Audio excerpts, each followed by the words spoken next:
Come on. Yes. Beautiful kill.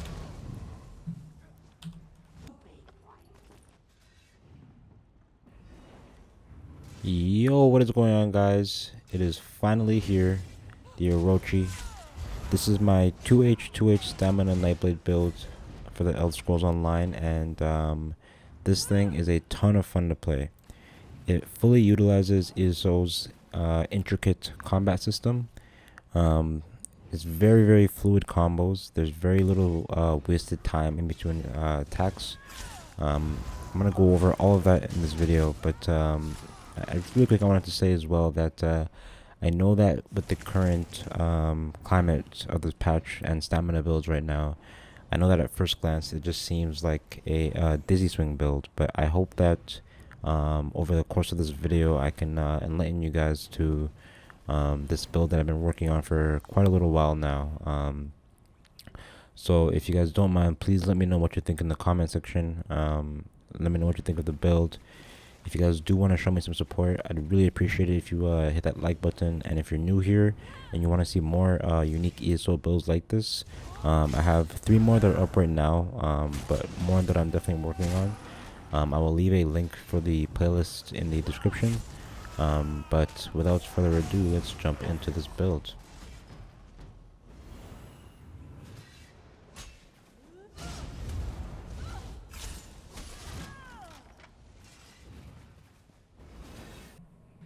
Alrighty, so jumping into the build here, really quickly. So we are a red guard.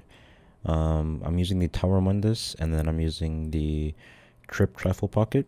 I will explain in a little bit when I'm going over my sets why these 3 things are so good for this setup in particular. They're not the end-all be-all by any means. I definitely think you can, especially the race.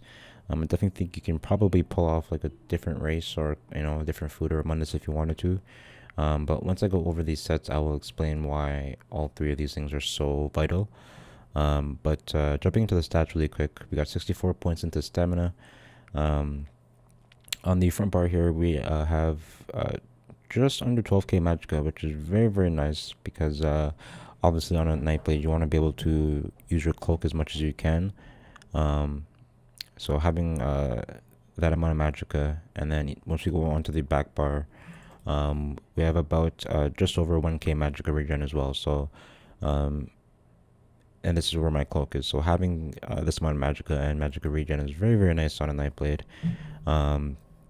Just under 25k health, which is great on a medium build because I feel like regardless of the patch that you're playing on, you always want to have a nice cushion of health when you're playing on a medium build because you're going to get bursted at some point, and you want to be able to take a hit without dying in one hit, and have a second to react. So very decent amount of health that we have on this build, and then just over 30k at 32k stamina here. This is the CP campaign, but nice amount of stamina to have on a build. Like, obviously you would want a little bit more if you could get it, but not a bad amount to have. Fully buffed here. Taking a look at our damage and recovery, we have just over 1800 stamina recovery and 3200 weapon damage. Both of those are respectable numbers. The regen, I feel like on a Nightblade you don't really need to get as high of a regen as you would need on another build because you have stealth to kind of counteract that and to get that regen back. But the weapon damage, is it could be a little bit higher, but I will explain why this and my crit is as low as it is right now once I go over my sets. But taking a look at the resistances here, we have when we buff up, just under 20k resistances, physical, and about 1700 spell, which is not too bad for a medium build, and then we can get a little bit more as well through our sets, which I'll go over. Critical resistance is actually a little bit low, but that is because I work on builds a lot and I'm constantly out of transmute stones. So most of my pieces right now in my body are not impenetrable, so you would definitely want to have this be higher if you can get that higher if you could, but at about 1800 right now in the CP campaign. But yeah, let's jump into the sets here. So first set that we were running is the Bloodspawn set. Just looking at those resistances there, we probably get up to around like 27, 28, 28,000 physical, and then probably around 25,000 spell. So once this procs in combat, we're pretty beefy, and it allows us to take a couple of hits and actually go through our full combo without having to reset and heal once we start taking some damage. And the stamina regen is also obviously very nice to have on a stamina build. The first main set that we are running is Brigands. So this kind of explains, why my weapon damage is a little bit lower. It's also because this patch has become very, very hard to run just two straight up damage sets on a build, because there's just so much damage right now.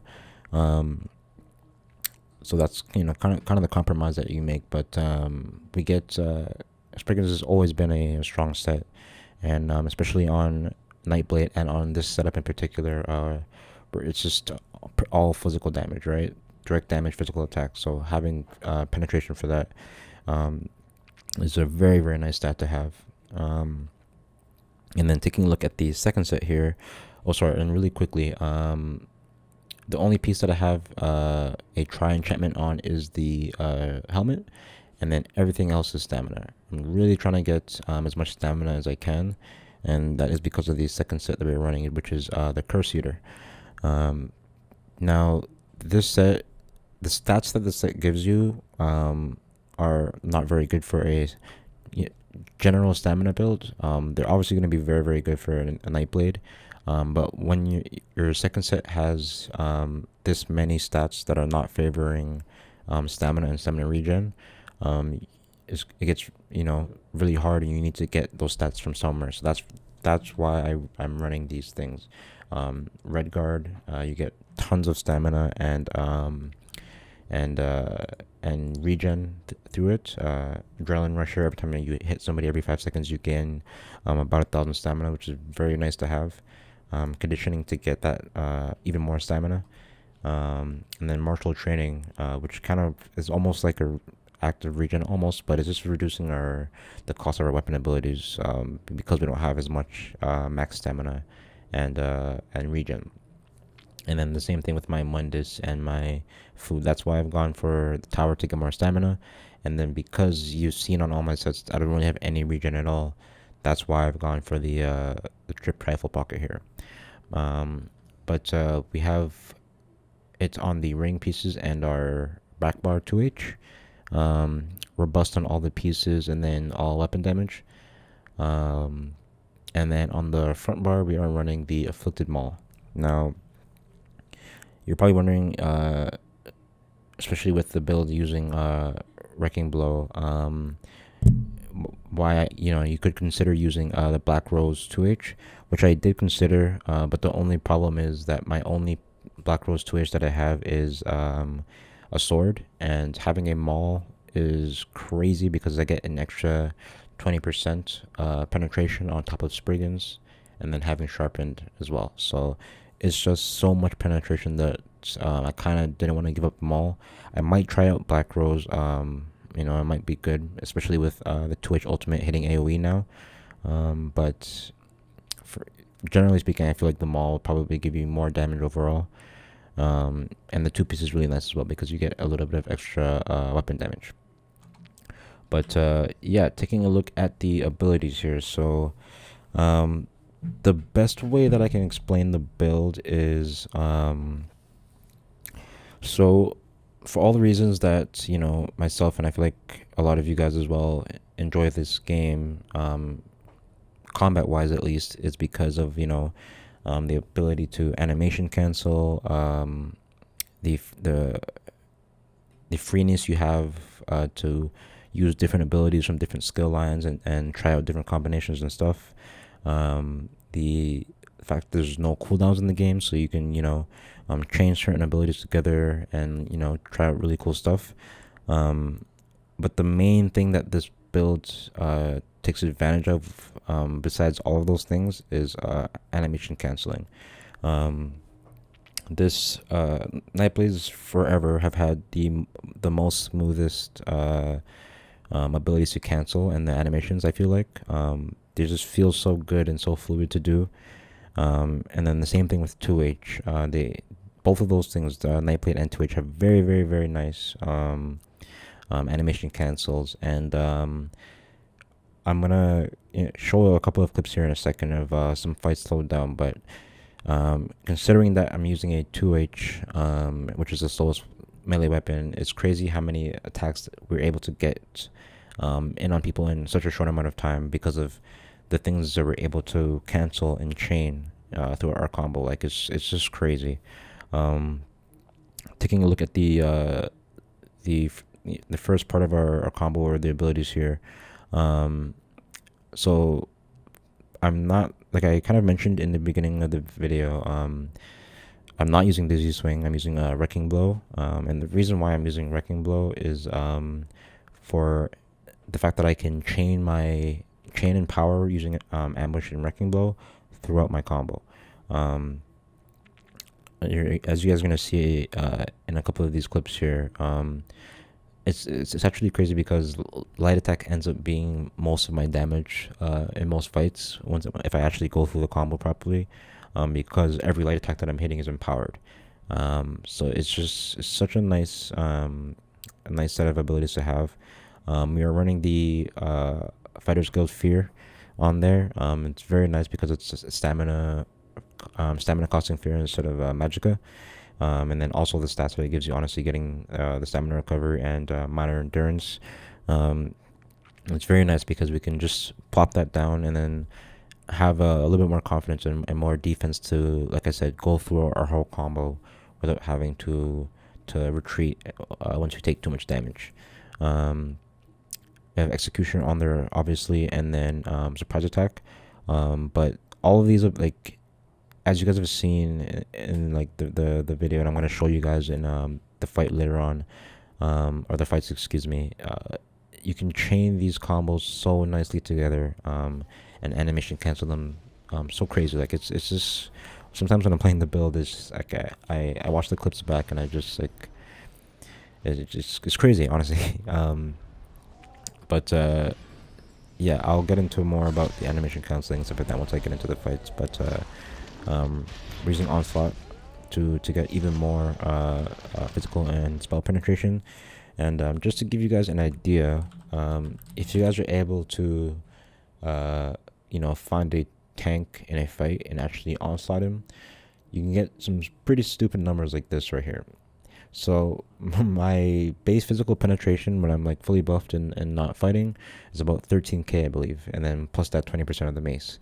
Once I get into a fight, it obviously gets up a little bit, but this is one fight where I onslaughted a tank and I got up to 37,000 penetration, which is insane.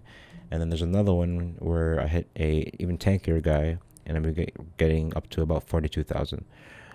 So it's to the point where if you play this properly and you onslaught the correct targets, your attacks end up literally hitting through all of people's armor.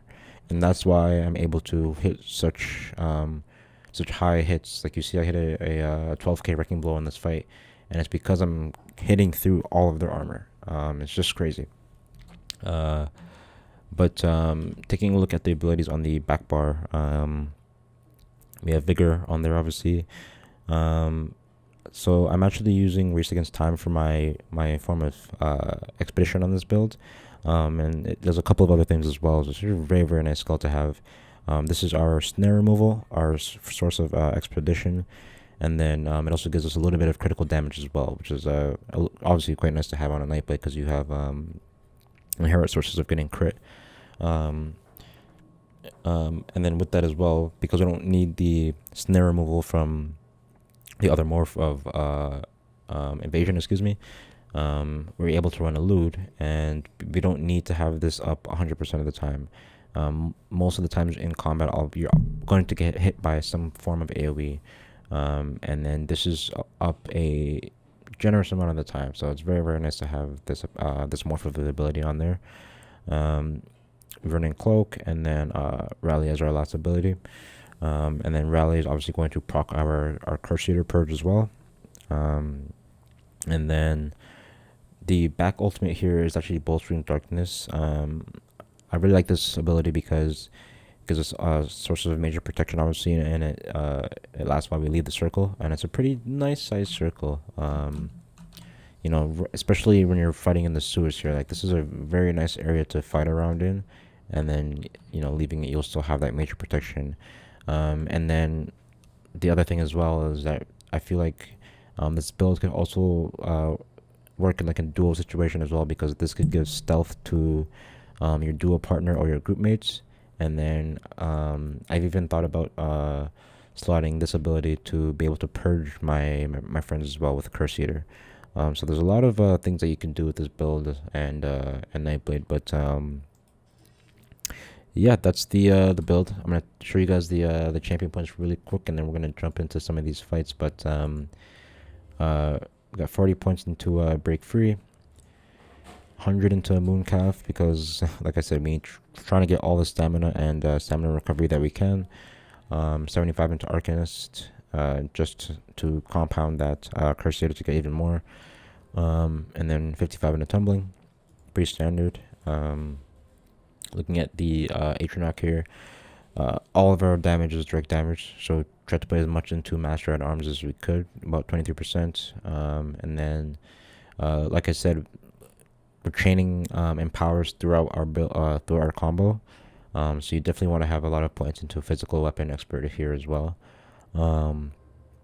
75 points into Piercing to get even more penetration, just to make it, you know, stupid. And then 75 into Mighty. And then taking a look at the Steed here, we got 38 points into Medium Armor Focus, 37 into Ironclad. I have a little bit more into Resistant right now because, like I said, I don't have any critical resistance on my gear. But once you get that onto your gear, you can probably take a couple of points out of this and put it into whatever you want. 25 into Thick Skin. I don't have as much into this because we are running Curse Eater and we have Stealth. So we have two forms, or two ways to mitigate dots, so we don't really need as much in here. Honestly, you could probably take out even more points out of this because dots are not a big part of your damage that's being done to you. 44 into Hardy, and then 32 into Elemental Defender, and 36 into Quick Recovery. So yeah, that's the build. Let's jump into some of these fights.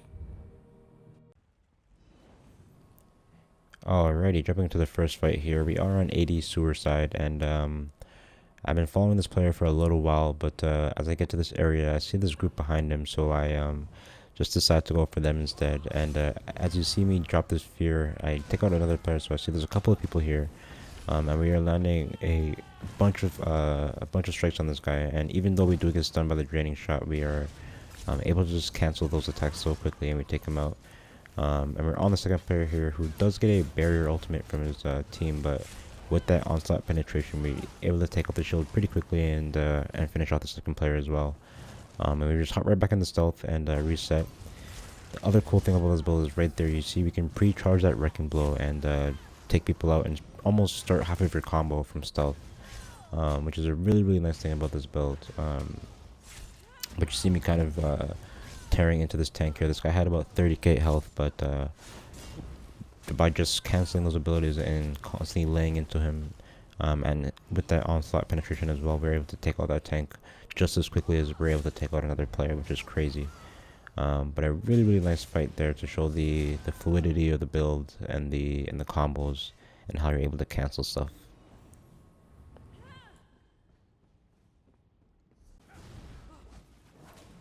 Alrighty, jumping into this next fight here, we are on EP side, and we are chasing this poor fella who's just trying to go for an NPC. We do get stunned, but we managed to finish off the kill and hop back in the stealth to reopen on this Templar here. You see a huge, not a huge group, but a couple of players coming out from the tunnels behind us there, but they just ignore us and allow us to take out the one Templar there. So we just reset our buffs here and try to chase these other guys. But as I do, two of them here turn around on me in the in the tunnel. So I tried to see if I can just land a wrecking blow on this DK here, but with all of these NPCs in this tunnel, it's proving to be a little bit hard for me to like line it up on him. So I just pull out into this open area here to see if I can get an easier time, and I open up on him with the stun from stealth. You're putting a bit of damage into him, but you can see he's quite tanky, so I just hit him with that onslaught and take him out. And I try to capitalize on the penetration, but a couple of players do end up coming out, so we have to reset. And we go for this next player, and we get him pretty low even through block, but there's a lot of players that are on us now, so we just hop back in the stealth, use our curse eater to purge that curse, and then I decided to go in a little bit sooner because I thought they were going to go for a res here.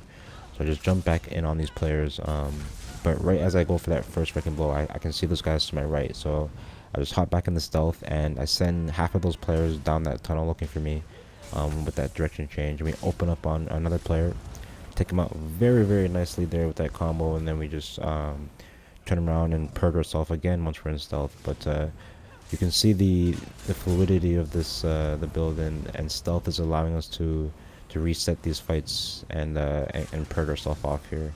And then DC does end up coming here to ruin the fight, but these two sets are working very, very nicely together. I really like how Curse Eater and stealth work together, because I can just hop into stealth and all of those negative effects that are on me I can purge off. But another really, really nice fight there.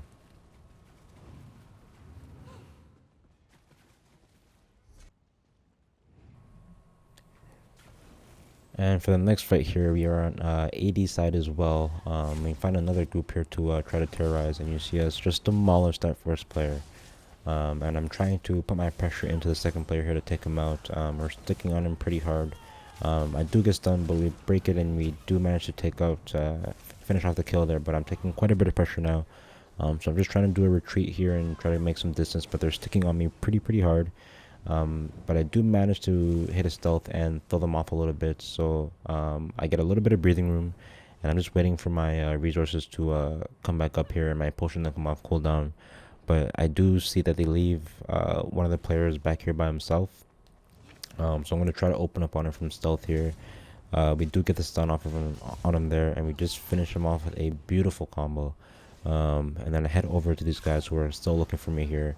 But the werewolf does put quite a bit of damage to me here, but you can see with those cancels I'm still able to finish off that last player there before they kill me. A very, very nice fight as well.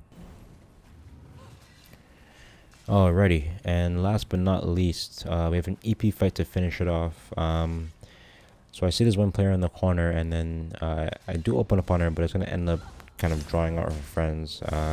We open up on her, she does put up her block, but we open it up with the fear, and we get a very, very nice finish on her there. I immediately go into stealth and open up on the next player here, and I get hit by that Tinkerer stun, but we just follow up with the onslaught and then finish him off. And I try to look for this Nightblade here, but you're going to see his sole purpose during this fight is going to be to try to get some reses off. So he's in stealth, and another player comes by, so we just open up on her as well. I see the meteor coming down, but I can tell that I can finish her off before it comes down, and we do. And we just hop right back in the stealth again. Stealth is just working so overtime for this build. We open up on this DK, put a ton of pressure onto him as well. And we finish him off like a quick 3 or 4 very, very nice kills there. And then a tougher sorcerer does end up coming along. You see she gets a very, very nice cancel on my ultimate there with her negates. But I'm trying to keep an eye on this Nightblade so she can't get a res off, and you see her trying there. I do manage to cancel it and get a wrecking ball, but she heads right back into stealth, and I'm taking a lot of pressure from the sorcerer. So I'm trying to retreat, and he's keeping on me pretty hard with the streak, but I head into stealth and get a very, very nice combo off from stealth there with that wrecking blow on that Nightblade. Didn't give her any time to react really, and then we're just left to the Sork with the NPCs to help us out here. But yeah, it's a very, very fun build. Like I said, please let me know what you guys think in the comment section. I really am interested to know what you guys think of this playstyle with this 2H setup. But yeah, once again, thank you guys so much for watching, and have a great day.